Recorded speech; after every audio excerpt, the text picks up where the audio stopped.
how runners from across the country are getting ready to return to Boston to show their strength and race again. News 4's Brittni Smallwood spoke with a Lockport woman who ran in the marathon last year and crossed the finish line just before the first bomb went off. Tuesday marks the darkest day in Boston's history. It's the one-year anniversary of the Boston Marathon bombings. Belinda Stoll of Lockport passed the finish line shortly before the first bomb went off. I had turned around because it was windy to wrap the Mylar blanket around me, and that's when I saw the first explosion.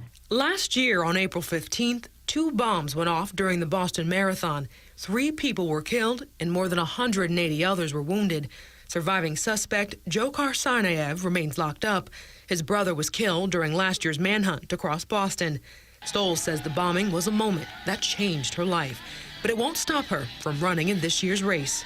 When I first finished, I remember telling my husband I didn't think I wanted to come back. By the time that night rolled around and you had a chance to process what had happened, there was no way I didn't want to come back. Volunteers planted 100,000 daffodils last fall to create a theme of rebirth for the runners.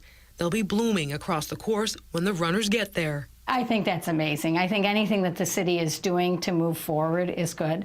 Including her presence at the start line to show their strength in numbers. I just want to go back to help them celebrate. When you're in something like that, and I mean the people that were truly affected on a daily basis, you can only move forward. And in a metaphorically way, that's what we're doing. Reporting in Lockport, Brittni Smallwood, News 4.